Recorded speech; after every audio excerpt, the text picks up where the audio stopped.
ಕೊಲೆ ಪ್ರಕರಣದಲ್ಲಿ ಬಂಧನಕ್ಕೊಳಗಾಗಿರುವ ನಟ ದರ್ಶನ್ ಅವರನ್ನ ಕೃಷಿ ರಾಯಭಾರಿಯಾಗಿ ಮುಂದುವರೆಸಲು ಸಾಧ್ಯವಿಲ್ಲ ಅಂತ ಸಚಿವ ಎಂಬಿ ಪಾಟೀಲ್ ಹೇಳಿದ್ರು. ಹುಬ್ಬಳ್ಳಿಯಲ್ಲಿ ಶುಕ್ರವಾರ ಸುದ್ದಿಗಾರರೊಂದಿಗೆ ಮಾತನಾಡಿದ ಅವರು, ದರ್ಶನ್ಗೆ ವಿಐಪಿ ಸೌಕರ್ಯ ನೀಡಿಲ್ಲ, ಆರೋಪ ಸಾಬೀತಾದ್ರೆ ಅವರಿಗೆ ಶಿಕ್ಷೆ ಆಗತ್ತೆ ಅಂತ ಹೇಳಿದ್ರು. ಯಾವುದೋ ಮುಗಿದು ಹೋಗಿರುವ ಕಥೆಯನ್ನ ಇಟ್ಕೊಂಡು ಕಾಂಗ್ರೆಸ್ನವರು ಬಿಜೆಪಿ ನಾಯಕ ಬಿಎಸ್ ಯಡಿಯೂರಪ್ಪ ಅವರ ವಿರುದ್ಧ ದ್ವೇಷದ ರಾಜಕಾರಣ ಮಾಡ್ತಾ ಇದ್ದಾರೆ ಅಂತ ರಾಜ್ಯ ಸರ್ಕಾರದ ವಿರುದ್ಧ ಬಿಜೆಪಿಯ ವಿಧಾನ ಪರಿಷತ್ ಸದಸ್ಯ ಸಿಪಿ ಯೋಗೇಶ್ವರ್ ವಾಗ್ದಾಳಿ ನಡೆಸಿದರು. ಪೋಕ್ಸೋ ಪ್ರಕರಣಕ್ಕೆ ಸಂಬಂಧಪಟ್ಟಂತೆ ಯಡಿಯೂರಪ್ಪ ಅವರ ವಿರುದ್ಧ ಜಾಮೀನು ರಹಿತ ವಾರೆಂಟ್ ಜಾರಿಯಾಗಿರುವ ಕುರಿತು ರಾಮನಗರದಲ್ಲಿ ಶುಕ್ರವಾರ ಮಾಧ್ಯಮದವರೊಂದಿಗೆ ಪ್ರತಿಕ್ರಿಯಿಸಿದ ಅವರು, ಪ್ರಕರಣಕ್ಕೆ ಸಂಬಂಧಪಟ್ಟಂತೆ ಅನವಶ್ಯಕವಾಗಿ ಬಿಎಸ್ ಯಡಿಯೂರಪ್ಪ ಅವರನ್ನ ಟಾರ್ಗೆಟ್ ಮಾಡಲಾಗಿದೆ. ಅವರು ಕಾನೂನು ಹೋರಾಟ ಮಾಡಲಿದ್ದು ಅವರಿಗೇನೂ ತೊಂದರೆಯಾಗುವುದಿಲ್ಲ ಅಂತ ಹೇಳಿದರು. ಲೋಕಸಭೆ ಚುನಾವಣೆಯಲ್ಲಿ ನರೇಂದ್ರ ಮೋದಿಯವರು ಗೆಲುವು ಸಾಧಿಸಿ 3ನೇ ಬಾರಿಗೆ ಪ್ರಧಾನಮಂತ್ರಿಯಾಗುವಂತೆ ಹರಕೆಯನ್ನ ಹೊತ್ತಿದ್ದಂತಹ ಅಭಿಮಾನಿಯೊಬ್ಬರು 12 ಕಿಲೋಮೀಟರ್ ದೀಡು ನಮಸ್ಕಾರ ಹಾಕುವ ಮೂಲಕ ಹರಕೆ ತೀರಿಸಿದ್ದಾರೆ.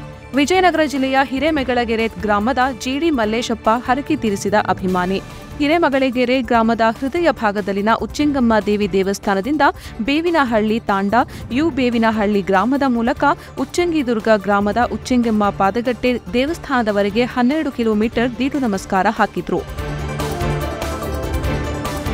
ಸಫಾಯಿ ಕರ್ಮಚಾರಿ ರಾಷ್ಟ್ರೀಯ ಆಯೋಗದ ಅಧ್ಯಕ್ಷ ಎನ್ ವೆಂಕಟೇಶನ್ ಅವರು ಶುಕ್ರವಾರ ವಿಜಯನಗರದಲ್ಲಿ ಪೌರ ಕಾರ್ಮಿಕರ ಅಹವಾಲುಗಳನ್ನು ಆಲಿಸಿದ್ದು 6 ತಿಂಗಳೊಳಗೆ ನಿವೇಶನ ಗುರುತಿಸಿಕೊಡುವ ಹಾಗೂ ಅದೇ ನಿವೇಶನದಲ್ಲಿ 1.5 ವರ್ಷದೊಳಗೆ ಮನೆ ಕಟ್ಟಿಸಿಕೊಡುವ ಭರವಸೆಯನ್ನ ನೀಡಿದ್ದಾರೆ.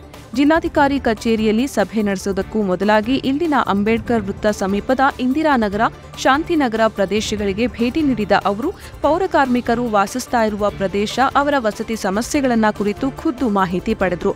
ಮಳೆ ಬಿರುಸಿನಿಂದ ಸುರಿದಾಗ ಅವರ ಮನೆಗಳಿಗೆ ನೀರು ನುಗ್ತಾ ಇರುವ ಸಮಸ್ಯೆ ಸಹಿತ ಪೌರ ಕಾರ್ಮಿಕರು ಎದುರಿಸ್ತಾ ಇರುವ ಇತರ ಹಲವು ಸಮಸ್ಯೆಗಳ ಬಗ್ಗೆ ಮಾಹಿತಿ ಪಡೆದುಕೊಂಡರು. ಆಂಧ್ರಪ್ರದೇಶದ ನೂತನ ಉಪಮುಖ್ಯಮಂತ್ರಿಯಾಗಿ ಜನಸೇನಾ ಪಕ್ಷದ ಮುಖ್ಯಸ್ಥ ನಟ ಪವನ್ ಕಲ್ಯಾಣ್ ಅವರು ಇಂದು ನೇಮಕಗೊಂಡಿದ್ದಾರೆ. ಮುಖ್ಯಮಂತ್ರಿ ಚಂದ್ರಬಾಬು ನಾಯ್ಡು ಅವರು ಸಂಪುಟ ಸಚಿವರಿಗೆ ಖಾತೆ ಹಂಚಿಕೆ ಮಾಡಿದ್ದಾರೆ. ಪವನ್ ಕಲ್ಯಾಣ್ ಅವರಿಗೆ ಪಂಚಾಯತ್ ರಾಜ್, ಗ್ರಾಮೀಣಾಭಿವೃದ್ಧಿ, ಪರಿಸರ ಮತ್ತು ಅರಣ್ಯ ಖಾತೆಯನ್ನ ನೀಡಲಾಗಿದೆ. ಡಿಡಿಪಿ ಮುಖ್ಯಸ್ಥ ಚಂದ್ರಬಾಬು ನಾಯ್ಡು ಅವರು ಆಂಧ್ರಪ್ರದೇಶದ ಮುಖ್ಯಮಂತ್ರಿಯಾಗಿ ಬುಧವಾರ ಪ್ರಮಾಣ ವಚನ ಸ್ವೀಕರಿಸಿದರು. ಕಾರ್ಯಕ್ರಮದಲ್ಲಿ ಪ್ರಧಾನಿ ನರೇಂದ್ರ ಮೋದಿ, ಕೇಂದ್ರ ಸಚಿವರಾದ ಅಮಿತ್ ಶಾ, ಜೆಪಿ ನಡ್ಡಾ, ಮಹಾರಾಷ್ಟ್ರ ಮುಖ್ಯಮಂತ್ರಿ ಏಕನಾಥ್ ಶಿಂದೆ ಸೇರಿದಂತೆ ಬಿಜೆಪಿ ಮುಖಂಡರು ಭಾಗವಹಿಸಿದ್ರು.